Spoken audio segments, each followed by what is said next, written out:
remercions tous ceux qui ont fait un effort pour venir prendre part à cette grande conférence portant sur les fondamentaux de la fête de la moisson. Bien-aimés en notre Seigneur et Sauveur Jésus-Christ, que la paix de Dieu Tout-Puissant soit et demeure infiniment notre lot et partage. Les fondamentaux de la fête de la moisson. Bien-aimés en notre Seigneur et Sauveur Jésus-Christ, quand on nous parle de fondamentaux, cela attire notre attention à plus d'un titre. Il s'agit de quoi? Des composantes essentielles de quelque chose, des piliers, de ce dont on ne peut pas se passer. Et quand on nous parle de la fête, c'est un grand jour consacré à l'Éternel, pour ce qui nous concerne, commémorer un événement religieux historique. Ce sont des réjouissances publiques, comme nous sommes en train de vouloir vous le présenter en ce qui concerne la fête de la moisson dans notre Église. La moisson. La moisson est un travail agricole qui consiste à récolter les céréales parvenues à maturité. On les mettait en lieu sûr et on célébrait de grandes fêtes à la pluie. Chez les Israélites, la moisson était associée au fait qu'ils devaient leur rappeler constamment la bonté de Dieu à travers leur sortie d'esclavage et leur traversée du désert. Bien-aimés en notre Seigneur Sauveur Jésus-Christ, la fête de la moisson, c'est une institution divine qui se rapproche de ce que représentent pour le chrétien laïque les devoirs d'acquittement de la taxe civique ou de l'impôt général sur le revenu. L'Éternel parle à Moïse et dit: parle aux enfants d'Israël et tu leur diras, quand vous serez entrés dans le pays que je vous donne et que vous y ferez la moisson, vous apporterez au sacrificateur une gèbe, prémisse de votre moisson. C'est une loi perpétuelle pour vos descendants dans tous les lieux où vous habiterez. Pour nous en convaincre, nous vous prierons de consulter Lévitique en son chapitre 23, versets 9 à 10 et 14. Tu observeras la fête de la moisson. Dans le cadre de notre travail, nous allons nous appesantir davantage sur l'étude de la fête de la moisson en tant que fête annuelle des fruits, des produits de notre travail que nous commémorons chaque année dans notre Église. Bien-aimés en Jésus-Christ, nous n'allons pas aborder la fête de la moisson en tant que grand retour, seconde venue de notre Seigneur Sauveur Jésus-Christ pour l'évaluation de nos œuvres, pour le jugement dernier. Bien-aimés en notre Seigneur Sauveur Jésus-Christ, la fête de la moisson, fête annuelle que nous célébrons sur nos paroisses, fête de la moisson, ou d'aucuns diraient encore fête des moissons. Elle est une fête historique, synonyme de sortie d'esclavage et de traversée du désert pour les enfants d'Israël. Elle est aussi une fête de récolte à l'origine. Dans l'ECC, nous commémorons sur nos paroisses chaque année la fête de la moisson, des fruits de notre travail, comme institué par le fondateur de l'Église du christianisme céleste. C'est aussi un rappel qui nous interpelle par rapport à notre libération, à la réjouissance. Également la nécessité pour tout un chacun d'entre nous de remercier l'Éternel, notre Dieu, pour ses roués bienfaits à notre égard. Afin de nous permettre, bien-aimés en Jésus-Christ, de comprendre les piliers, les fondamentaux de la fête de la moisson en général. La fête de la moisson, dans l'Église du christianisme céleste en particulier, bien-aimés en Jésus-Christ, nous allons aborder tour à tour les généralités de la fête de la moisson. Ensuite, les fondamentaux de la fête de la moisson dans notre Église, les innovations, les dérives observées lors de la fête, les bénéfices liés à la participation de la fête, les avertissements et recommandations en fin de présentation. Bien-aimés en Jésus-Christ, quand on parle de la fête de la moisson, c'est une fête qui s'inscrit dans une panoplie de 7. Il y a 7 fêtes qui étaient célébrées par les enfants d'Israël. Nous avons tour à tour la fête de la Pâque, Exode 12, verset 1 à 13. Il y a tellement de passages bibliques, mais nous n'allons pas tout citer. Nous allons vous donner l'opportunité au cours du débat de nous appesantir davantage sur certains éléments. La fête de la Pâque, la fête des azimes ou des pains sans levain en seconde position. Au 3, nous avons la fête des prémices, la gèbe des prémices. 4, la fête des semaines ou de la Pentecôte. 5. La fête des trompettes. 6. La fête des expiations. Et au 7. La fête des tabernacles ou fête des moissons. Lévitique 23, verset 33 à 43. Nombre 29, Deutéronome 16, verset 15 à 16. 1 Roi 8, verset 2. Bien-aimés à Jésus-Christ. Pourquoi la fête de la moisson? En Israël, la fête de la moisson revêtait un double sens. Premièrement, c'était une occasion pour rappeler aux générations montantes comment leur père avait vécu dans le désert sous la conduite de Dieu. En effet, durant les jours de la fête, la loi faisait obligation aux Israélites de vivre sous des tentes faites de feuilles et de branchages. Lévitique 23, 42 à 43 nous en parle abondamment. Nous avons également, en seconde position, le fait que cette fête était une occasion de rendre grâce à l'Éternel notre Dieu pour avoir permis la récolte annuelle des produits des champs. Bien-aimés en Jésus-Christ, la fête de la moisson est un grand rendez-vous d'action de grâce. Proverbe 3, verset 9 à 10, nous en dit davantage. Genèse 8, verset 20 à 22 également. Mais quel était l'objectif de cette ordonnance? Il était tout simple. Créer une occasion favorable à la collecte des fruits des champs pour le compte de la maison de Dieu. Créer, je dis bien, créer une occasion favorable à la collecte des fruits des champs pour le compte de la maison de Dieu. Exode 23, verset 19. Pourquoi collecter les produits des champs pour la maison de Dieu? Donc on pourrait se demander pourquoi collecter les produits des champs pour la maison de Dieu. Dieu n'a-t-il pas clairement dit par la bouche du psalmiste qu'il ne mange pas? Bien-aimé en Jésus-Christ, Dieu ne mange pas. Mais en tant que sagesse, il savait depuis que le peuple d'Israël était en route pour la terre promise, qu'il devait retenir les hommes pour le servir toute leur vie dans sa maison. Autre motif, il faut également rendre grâce à Dieu qui créa l'homme à son image et le rendit fécond. La fête de la moisson est également pour nous une préfigure du jugement dernier. Nous allons nous en appesantir en son temps. La fête des moissons, la fête de la moisson dont il s'agit, est une institution divine accompagnée de promesses. La fête annuelle de la moisson, Exode 23, verset 16, elle est une fête perpétuelle que nous renouvelons chaque année. Elle est une institution divine accompagnée de promesses. L'Éternel ouvre les écluses des cieux. L'Éternel répand sur nous la bénédiction en abondance. Il menace pour nous celui qui dévore. Il a compassion de nous et fait la différence. Bien-aimés en Jésus-Christ, il s'agit pour tout un chacun d'entre nous de nous mobiliser, de préparer avec soin, de partager des compétences décoratives, culinaires, artistiques. Les célébrations des fêtes des moissons sur nos paroisses constituent des occasions de rencontres et d'échanges informels détendus. Bien-aimés en Jésus-Christ, ce que beaucoup de gens veulent attendre certainement. Quels sont les fondamentaux de la fête de la moisson dans l'église du christianisme céleste?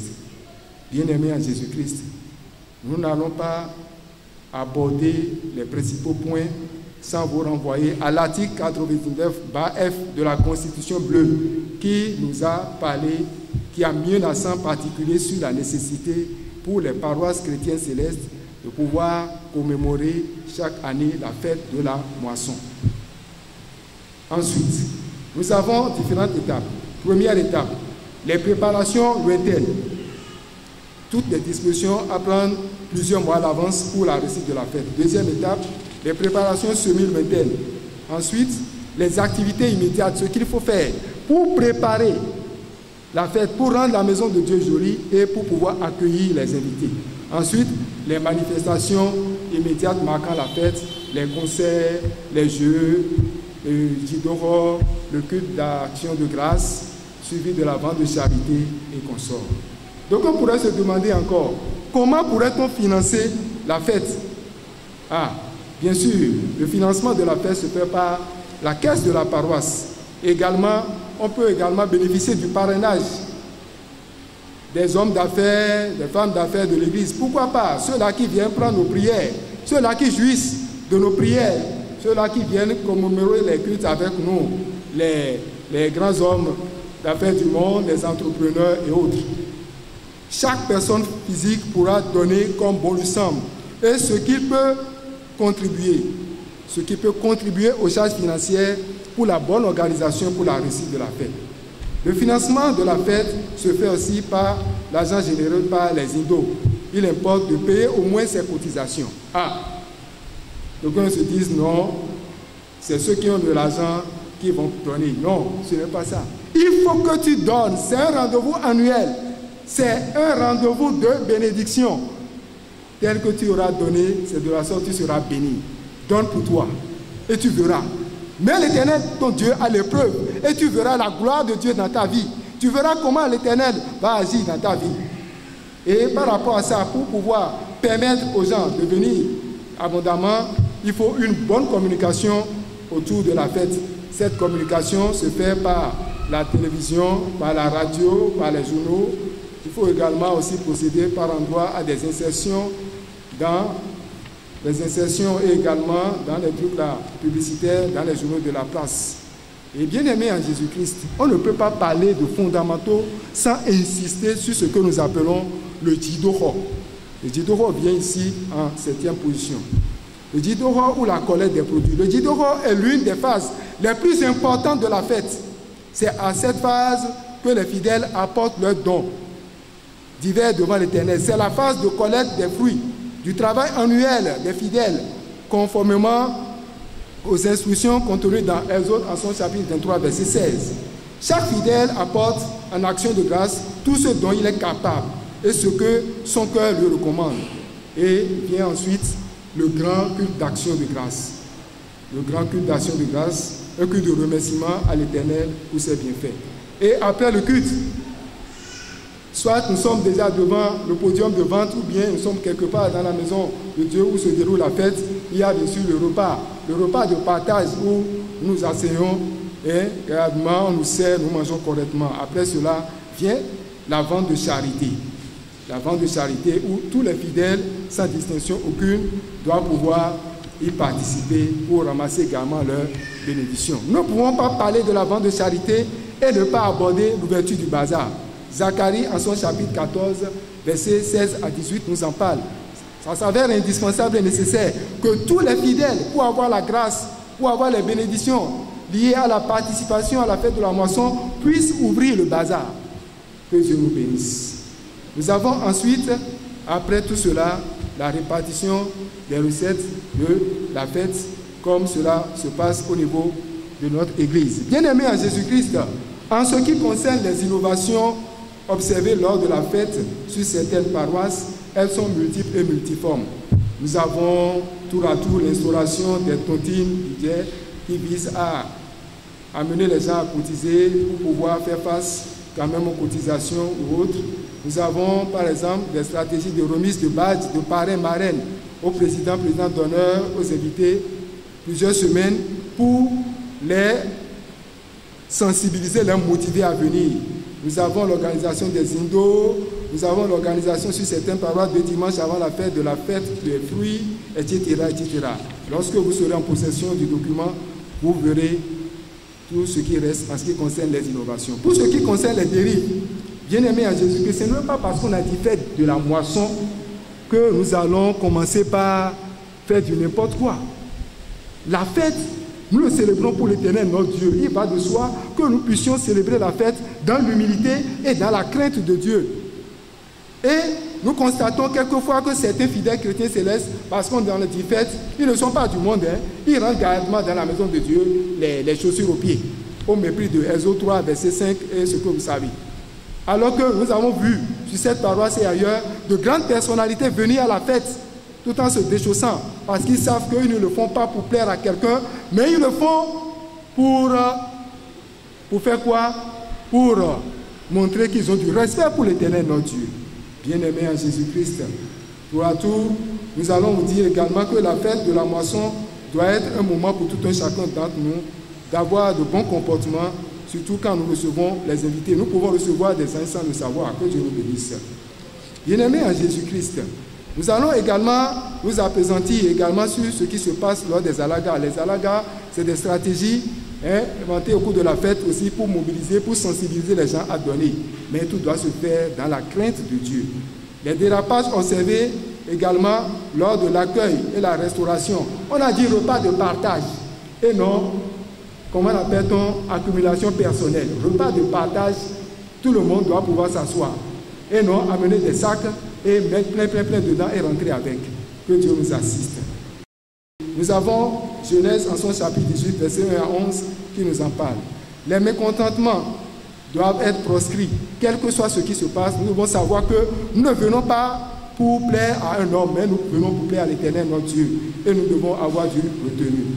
Les bénéfices liés à la participation à la fête de la moisson. Nous avons plusieurs bénédictions, comme la bénédiction de Noé, Genèse 9, verset 1 à 2.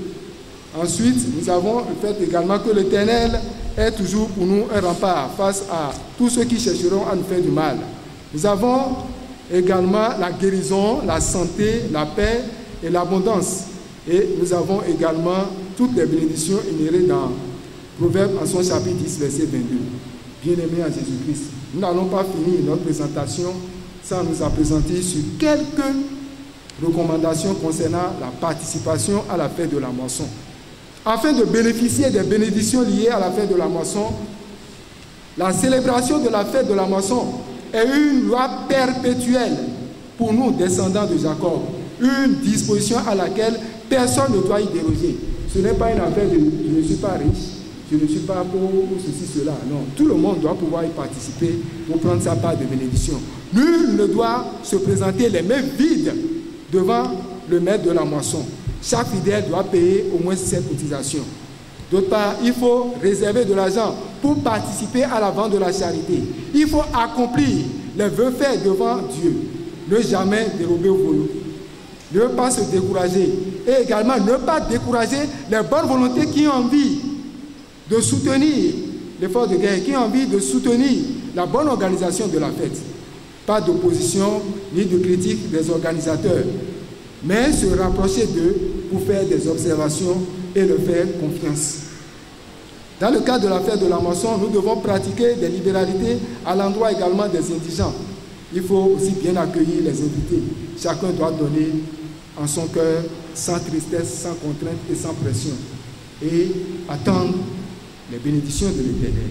Somme toute, la fête de la moisson est celle qui éprouve notre foi dans les participations matérielles, financières, morales et physiques, bien-aimés en Jésus-Christ. Souvenons-nous que le respect et l'application de celle-ci est bénéfique.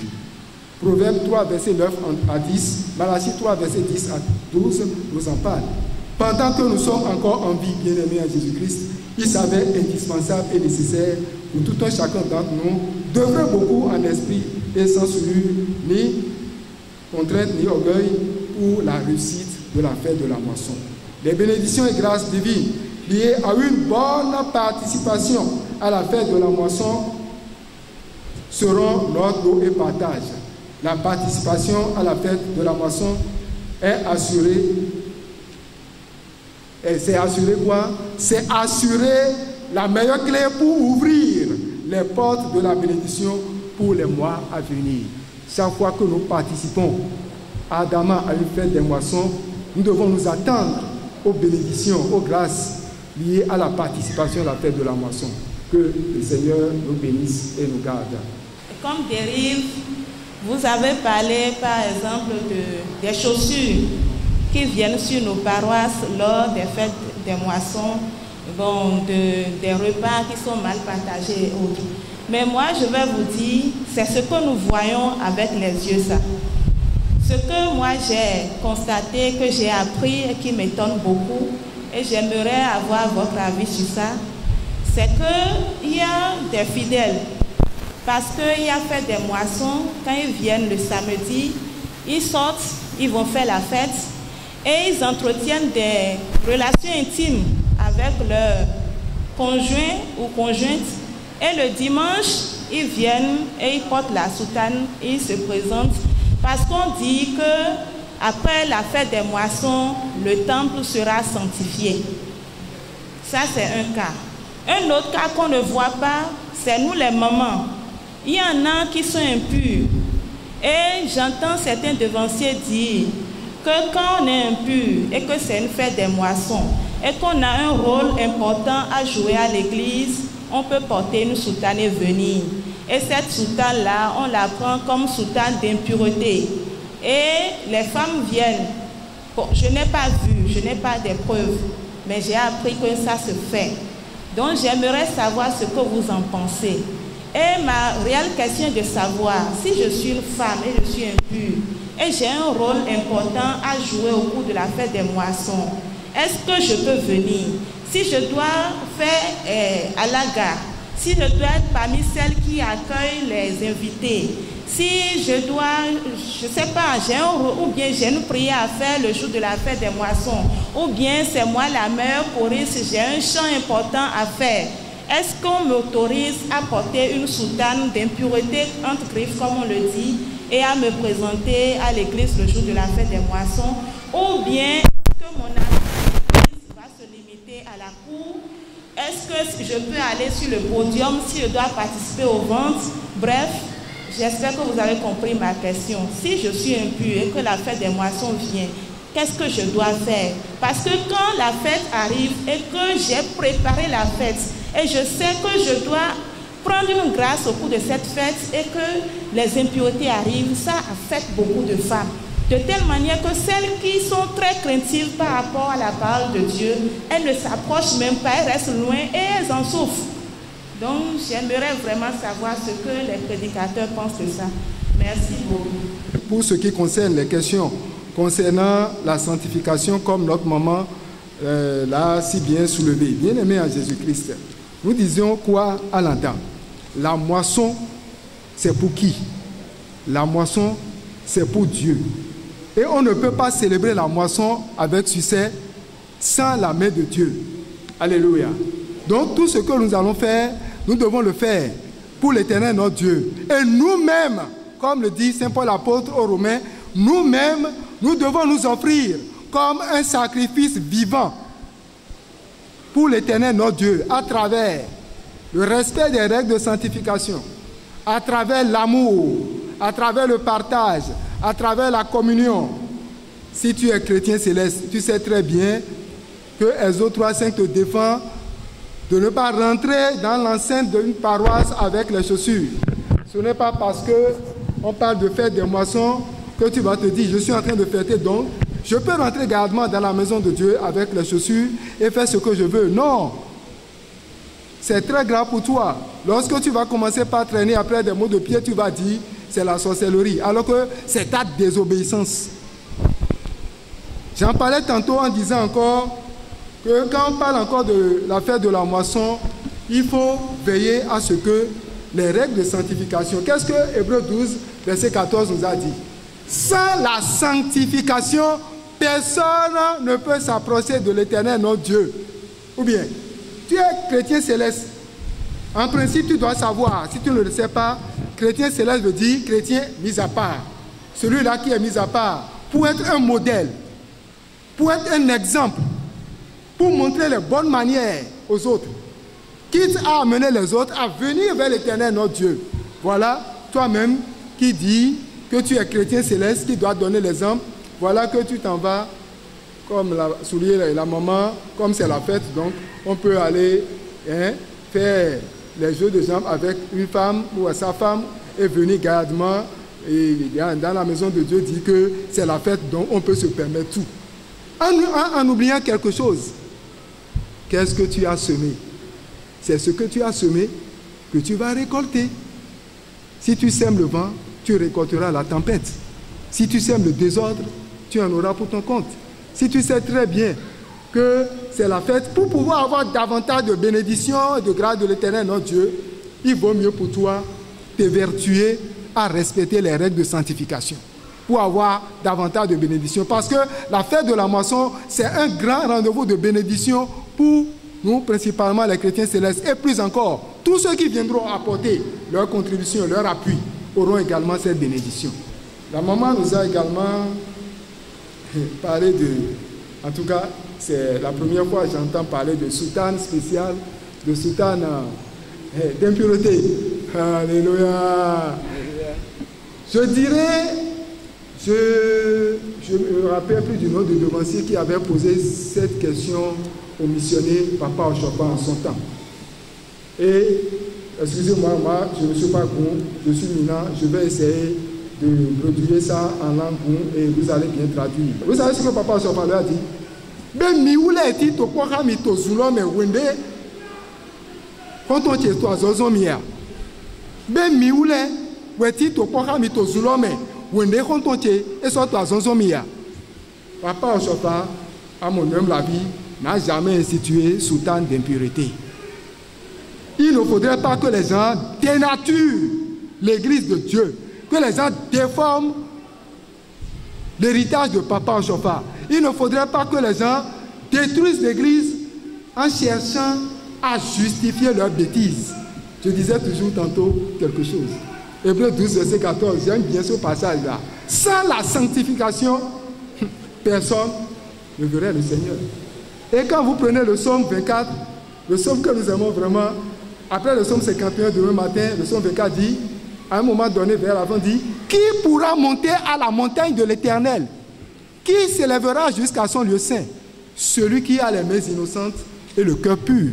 Celui qui ne livre pas son amour mensonge, qui ne joue pas pour tromper. J'irai même en profondeur vous dire que si vous avez même des antécédents avec quelqu'un, des préjugés, des querelles, tout ça là, il faut faire la fête, il faut faire la paix avant la fête de la moisson. Je ne suis pas dedans. Sinon, vous allez amener des tonnes de fruits, des liasses d'argent, mais zéro. Parce que ce que Dieu veut, c'est l'amour. Ce que Dieu veut, c'est le pardon. Ce que Dieu veut, c'est l'acceptation de l'autre. Ce que Dieu veut, c'est que tout se fasse dans l'union, dans la concorde. Nous venons avec les rancœurs, les rancunes, et nous disons que nous voulons avoir quoi?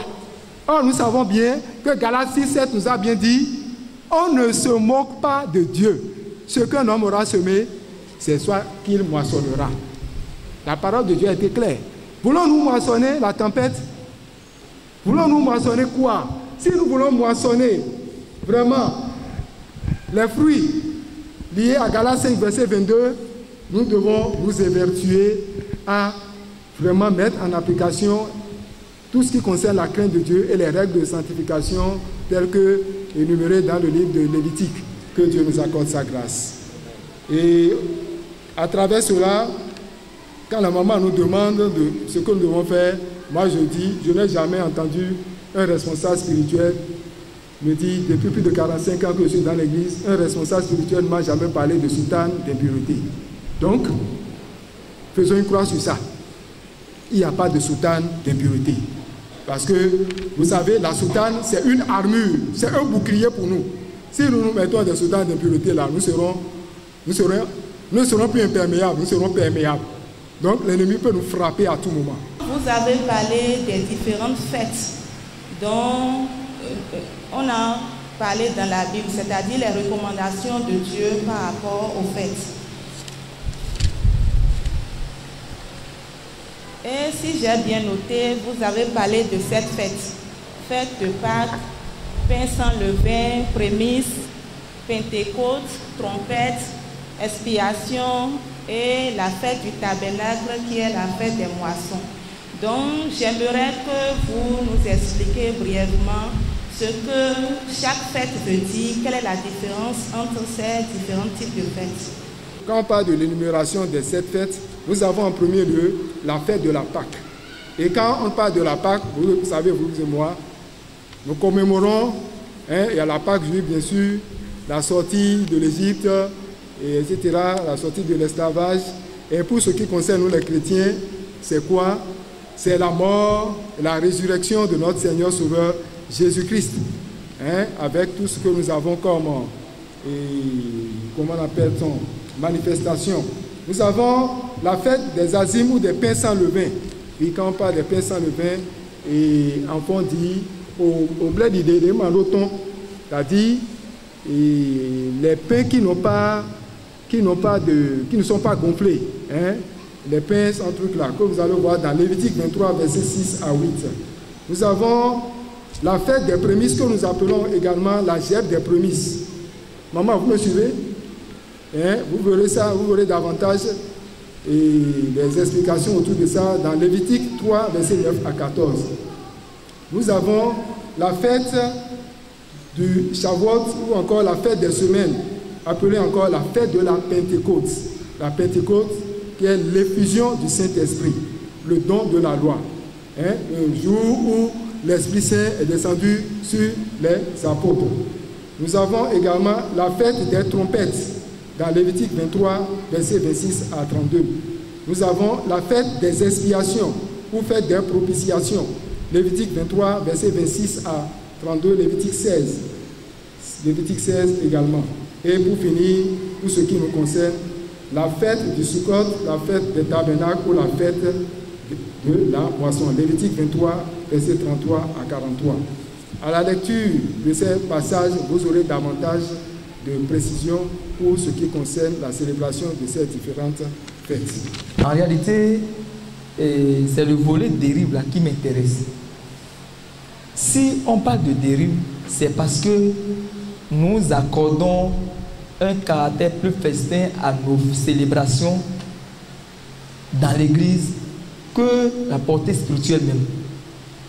Tout ce qui est fête échoue toujours par les dérives. Si on parle de fête, il faut toujours attendre aux dérives. C'est pour cela que dans la Bible, on parle de sainte convocation. C'est lors des fêtes qu'on observe les dérives. Même que ce soit jour de l'an, Pâques, celui qui n'avait pas l'habitude de boire, c'est ce jour on boit. Et ceux qui n'avaient pas l'habitude d'avoir des relations intimes, c'est ce temps, c'est à ces moments qu'on est emporté, qu'on est amené à avoir ces genres de choses. Donc, c'est la fête qui pose problème. Dans la Bible, on a parlé de sainte convocation. Maintenant, revenons sur le thème. On a parlé des fondamentaux de la fête des moissons. Le devancier, j'espère qu'il a cité un bon nombre de fêtes de la Bible, mais tout est résumé en 3. Tout est résumé. C'est pour ça que 3 fois par an, vous vous présentez devant l'Éternel. Et pour la compilation de toutes ces fêtes, on a la fête de semences, qui est la Pâque, la fête des récoltes et la fête des moissons. Autrement dit, tous ces fêtes ont de rapport très très étroit avec notre Seigneur Jésus-Christ. Si on parle de semences, qui est la mort de Jésus, si on dit semences, pour semer, il faut mettre la graine dans la terre. Donc c'est la mort de Jésus. Et il y a la récolte, qui est la résurrection également, et il y a la moisson. Si nous prenons ces 3 fêtes, il faut semer. Après avoir semé, il faut attendre le temps de récolte pour aller récolter. Et si on récolte, on fait comment? On met la moisson. Il tue à la moisson. Donc, c'est cette fête que nous avons l'habitude de célébrer dans l'église. En réalité, au-delà du caractère festin que nous donnons à cette célébration, il est temps qu'on se penche sur sa portée spirituelle. La fête de la moisson, c'est un rappel. C'est un rappel que Dieu veut que nous soyons permanemment dans ce rappel. C'est pour nous rappeler que, après avoir semé et récolté, le maître de souffle, le Créateur, par son Fils Jésus-Christ, reviendra apporter les moissons. Est-ce que, par nos comportements, nos habitudes, on sera parmi les bonnes moissons? Donc, c'est sur ça que nous devons plus nous atteler que les célébrations, les festins que nous accordons à nos fêtes des moissons. Donc, chrétien céleste doit se rappeler permanemment, à tout moment, que lors des fêtes de moissons, nous devons faire notre bilan ou bien analyse de conscience pour savoir si nous constituons une bonne moisson ou bien si le moissonneur arrive tout de suite pour ramasser la moisson, est-ce qu'on fera partie? C'est vrai, le communicateur a parlé des dons, des libérations, des participations, mais le plus grand don à offrir à Dieu, à donner, c'est le don de soi-même. le don de soi-même. Si je donne 1 million pour organiser une fête des moissons, c'est bon. Mais en réalité, la portée spirituelle me demande que, à la place de de 1 million que je veux donner là, il faut que ce soit moi-même. Et le don de soi, c'est de maintenir notre corps irréprochable. C'est de marcher selon la recommandation de notre Seigneur Jésus-Christ. C'est ça le plus grand don qu'il faut donner pour une bonne organisation de la fête des moissons. Moi, j'aimerais savoir quand est-ce que la fête des moissons a été instituée dans l'église du christianisme céleste. Deuxièmement, on nous a parlé de bazar. Je voudrais savoir son importance pour celui qui le fait. Maintenant, la fête des moissons, est-ce que c'est une fête spirituelle ou bien une célébration économique? Parce qu'il y a des moments donnés, quand on parle de fête des moissons, aujourd'hui, on voit beaucoup plus, ou bien je constate que c'est beaucoup plus comment gagner le podium, acheter les choses à crédit, venir vendre, et à la fin, dans le partage du frère Modesto, il a parlé par exemple du partage à la fin. Donc quand on finit de faire la fête des moissons, il faut faire le point, commencer par faire le partage. À des moments donnés, bon, moi je suis un peu gêné, et tel que ça a été dit au départ, c'est la fête des moissons, on a fait des récoltes, on est venu faire la collecte de ces récoltes-là dans la maison de Dieu. Et subitement, on parle de partage. Moi, à des moments donnés, je suis un peu perdu. Je souhaiterais qu'on me spécifie un peu. Dans les fêtes, vous avez parlé de fête des moissons, fête des récoltes. C'est quoi la différence entre ces différentes fêtes-là? Merci bien. L'importance de la fête de la moisson. Comme nous en parlons tout à l'heure, nous disions quoi? La fête de la moisson c'est créer une occasion favorable à la collecte des fruits des champs pour le compte de la maison de Dieu. Et quand on parle de la moisson dans la Bible, ce n'est pas seulement les récoltes, les finances. Tu es dans un milieu donné, tu travailles. Pourquoi ne pas apporter le 10e de ton revenu dans la maison de Dieu? Pour rendre grâce à l'Éternel, ton Dieu, pour tout ce qu'il t'a accordé comme bienfait. Tu es dans un secteur donné, pourquoi ne pas apporter le 10e pour glorifier l'Éternel, pour ses bienfaits à ton égard? Tous ceux qui sont partis se coucher hier, espérant pouvoir voir ce petit matin, je suis sûr certain que certains n'ont pas pu. Certains ont bien voulu être des nôtres, mais ils n'ont pas pu. Donc c'est une grâce, c'est une faveur imméritée pour tout un chacun d'entre nous. Nous n'allons pas dire que nous sommes mieux, que nous ne sommes pas, comment on appelle, pécheurs. Mais c'est une grâce que Dieu nous a accordée. Donc il s'avère indispensable pour tout un chacun d'entre nous de pouvoir glorifier l'Éternel notre Dieu et surtout lors de la fête de la moisson, un rendez-vous annuel, d'apporter notre contribution, d'apporter notre part. Dieu, quand nous apportons même ce que nous disons, les fruits et autres, Dieu ne mange pas, c'est encore nous-mêmes. C'est nous-mêmes qui partageons encore ça. Vous voyez combien de fois Dieu, l'Éternel notre Dieu est vraiment miséricordieux et un Dieu de bonté. C'est lui qui nous accorde tout et il nous donne encore l'opportunité de pouvoir jouir de tout cela. La fête de la moisson, à travers sa participation, nous avons quoi encore? Nous avons l'ouverture des écluses des cieux. Malachie en son chapitre 3, verset 10. L'Éternel répand sur nous la bénédiction en abondance. L'Éternel menace pour nous ceux-là qui cherchent à vouloir nous faire du mal. L'Éternel a compassion de nous et il nous accorde encore beaucoup d'autres bénédictions et grâces. Bien-aimés en notre Seigneur et Sauveur Jésus-Christ, c'est une grâce pour nous de prendre part à la fête de la moisson, car c'est une grande occasion pour nous d'obtenir beaucoup de bénédictions, santé, paix, longévité, grâce, bonheur, ouverture de voie, emploi, beaucoup de choses. Et quand on parle de fête des moissons, on dit souvent Runkway. Quand on parle des fêtes des moissons, on dit souvent Runkway. Mais là, Runkway. Mais Runkway, quand on voit ça en fond, ou bien en gros, comme on le dit, on voit la connotation du sang, la connotation de sacrifice. Je m'attendais beaucoup plus à ce qu'on puisse dire nous Yahweh ou bien des choses du genre. Mais pourquoi on parle de Yahweh? Alléluia.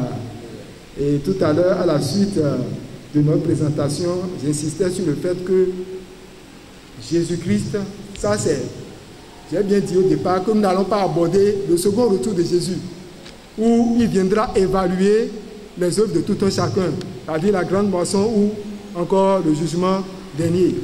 Mais nous devons savoir que, bien aimé en Jésus-Christ, quand on parle de Wendidier, nous devons savoir que Dieu veut également de nous, et surtout de nous, je dirais davantage, le don de soi.